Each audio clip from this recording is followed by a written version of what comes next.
सज्जनों, शैलेंद्र दर्शन चैनल पर आप सभी का एक बार फिर से स्वागत और अभिनंदन। आज हम चर्चा करेंगे कलयुग के प्रकरण पर और पुराणों में वर्णित कथाओं, ईश्वर के अवतारों इत्यादि के आधार पर कुछ व्यक्ति अपने आप को कुछ विशेष प्रकार से प्रायोजित करते हुए स्वयं को प्रकारांतर से ईश्वर बताते हुए अंततोगत्वा अपना एक संप्रदाय, दल या पंथ नुमा संस्थान स्थापित करके स्वयं को भोले भाले श्रद्धालुओं, भक्तों के मानस में अपनी छवि ईश्वर की बना लेते हैं और स्वयं को ईश्वर घोषित भी कर देते हैं। ऐसे एक नहीं कई घटनाएं हो चुकी हैं और हो रही हैं। तो सज्जनों, मैं अपने वीडियोज में बार बार कहता हूँ कि सनातन धर्म के धर्मावलंबियों को अपने सभी संदर्भ हमें अपने पुराणों, वेद,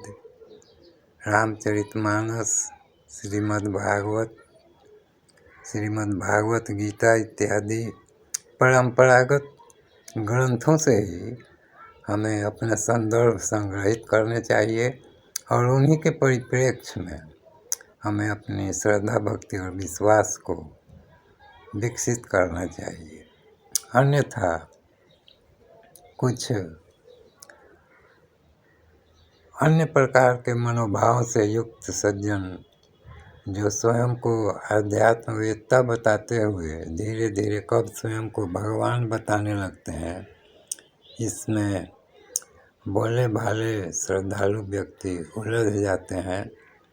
और चूँकि उनके पास अपना कोई स्रोत नहीं रहता है जिससे कि वे उस चीज़ की पुष्टि कर सकें, तो वे उसको वस्तुतः मानने लगते हैं और एक यंत्रवत गतिविधियों में फंस जाते हैं, उलझ जाते हैं और जीवन के वास्तविक उद्देश्य से भटक जाते हैं। तो सज्जनों, दो एक इस तरह के संस्थाओं के बारे में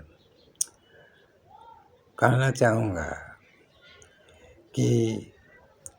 कई व्यक्ति अपने आप को ईश्वर के रूप में स्थापित करते हुए फिर उन्हीं के दलबल में से कोई अन्य व्यक्ति जो थोड़ा अधिक कुशाग्र होता है,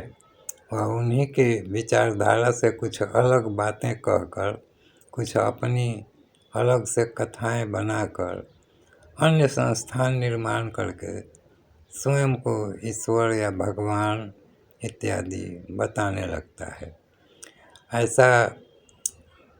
हमारे इर्द गिर्द बहुत से सज्जन मिल जाएंगे जो इस तरह के संस्थानों में उलझ चुके हैं और ईश्वर की अवधारणा को सनातन धर्म से अलग किस्म से सोचने समझने को मजबूर हो गए हैं।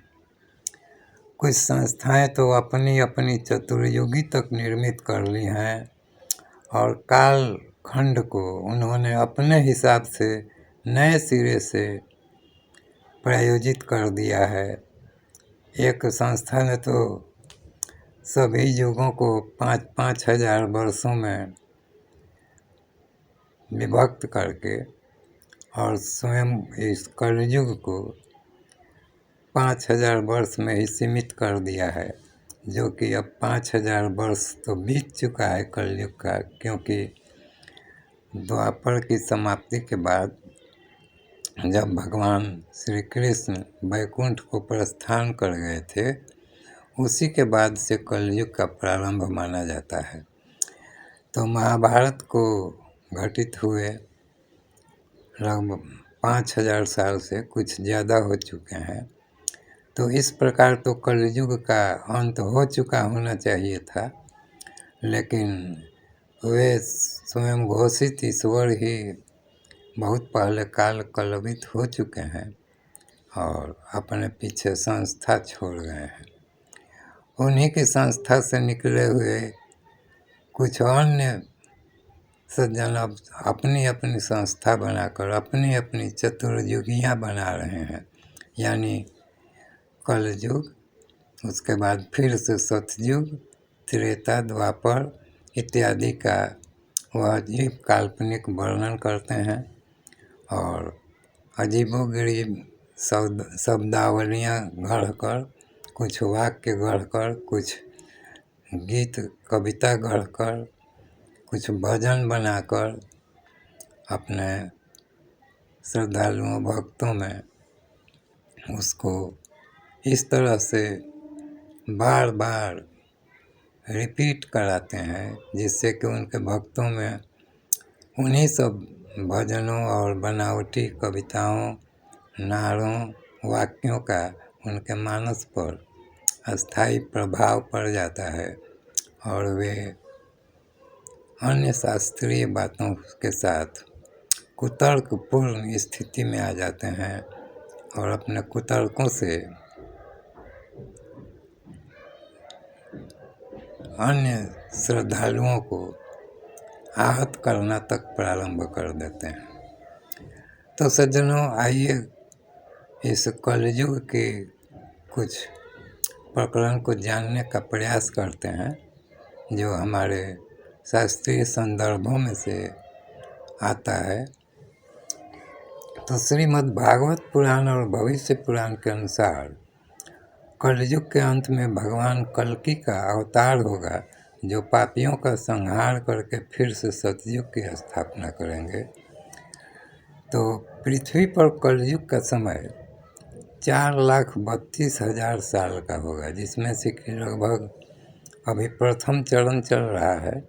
और 5,125 वर्ष लगभग बीत चुके हैं। तो इस प्रकार 4,26,875 वर्ष अभी शेष हैं